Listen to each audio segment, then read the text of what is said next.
గ్రామంలో కరువు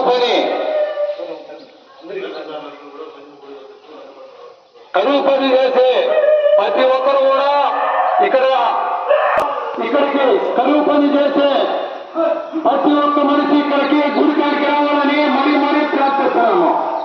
hello sir వస్తున్నారు, రావాలి ఇక్కడికి గుడికాడికి. కరువు పని చేసేవాళ్ళు ప్రతి ఒక్కరు కూడా గుడికాడికి రావాలని మరీ కోరుతున్నారు.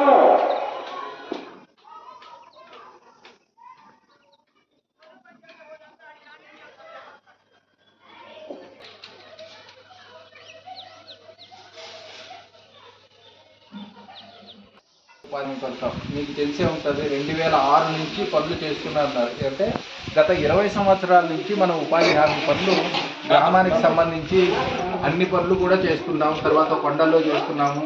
అంటే ఒకప్పుడు 80 రూపాయల దగ్గర నుంచి ఉపాధి హామీ కూలి ఉన్నప్పటి నుంచి ఇప్పుడు 300 రూపాయల పైన ఉపాధి వేతనం కూడా వస్తుంది. ఇంతవరకు కూడా మనం చేస్తూనే ఉన్నాం కదా. ఈరోజు ఉపాధి హామీ గురించి మనం మాట్లాడుకోవాల్సిన అవసరం ఏమొచ్చింది? అంతా తెలిసిందే కదా అని అనుకోవచ్చు. కానీ ఈ 20 సంవత్సరాల్లో ఎన్ని మార్పులు వచ్చాయి అంటే మన జీవనంలో ఎన్ని మార్పులు వచ్చాయి, పనుల్లో మన ఆర్థిక పరిస్థితి ఏ విధంగా ఉండింది, మన కుటుంబాలు ఏ విధంగా ఉన్నాయంటే 20 సంవత్సరాల ముందు అంటే ఉపాధి హామీ మొదట వచ్చినప్పుడు ఏ విధంగా ఉంది, తర్వాత ఇప్పుడు ఏ విధంగా ఉంది, అదేవిధంగా అప్పుడు రైతు కూలీలు ఏ విధంగా ఉన్నాయి, ఇప్పుడు రైతు కూలీలు ఏ విధంగా ఉన్నాయి, మనం కొంతైనా బాగుపడ్డామా లేదా ఈ పని నుంచి అనేది ఒకసారి తెలుసుకోవాల్సిన అవసరం ఉంది.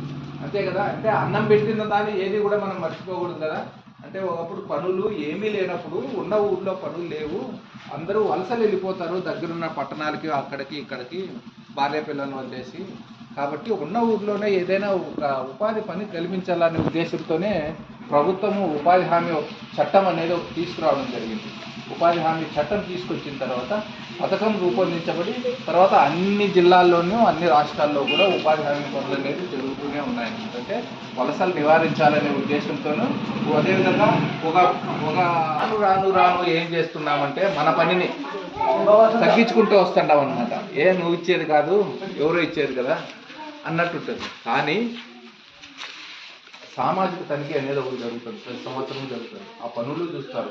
రాను పనులు పూర్తిగా తగ్గిపోయాయి అనుకోండి, వీళ్ళు పూర్తిగా పనులే చేసేటట్లు లేరులే అనేది కూడా ఒక అభిప్రాయం వస్తుంది. కాబట్టి అందరూ పనులు చేసుకోండి. తర్వాత ఆ పని పూర్తి లేదనుకుంటే ఏమవుతుంది, పని తక్కువ చేయించినారు ఎక్కువ డబ్బులు పోయిందని చెప్పేసి ఎవరైతే సిబ్బంది ఉందో వాళ్ళ మీద రికవరీలు కూడా రాస్తున్నారు.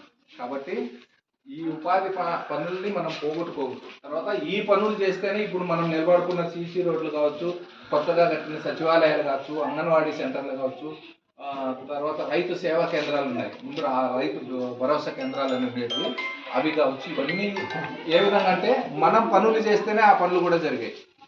అది దృష్టిలో పెట్టుకోండి. అంటే ఈ పనులు నీకు నాకు స్వాగతమని పిలుస్తున్నది, సామాజిక తనిఖీ చేయబోనమన్నది. ఎందరో మహనీయుల కోరిక, ఎందరో త్యాగదినుల దీపిక, ఎందరో మహనీయుల కోరిక, మరెందరో త్యాగదనుల దీపిక. లక్షలాది మార్పు కోరు మేధావుల కలయిక, చైతన్యపు వేదిక పిలుస్తున్నది, నీకు నాకు స్వాగతమని పిలుస్తున్నది, సామాజిక తనిఖీ చేయబోనమన్నది.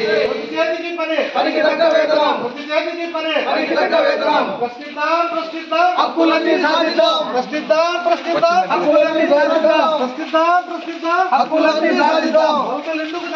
ఉపాధి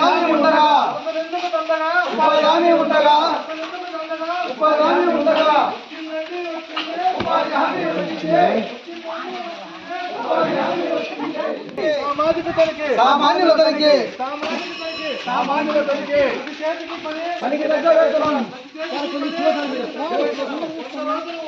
కుటుంబానికి పునాది, 100 రోజుల ఉపాధి, కుటుంబానికి ఉపాధి.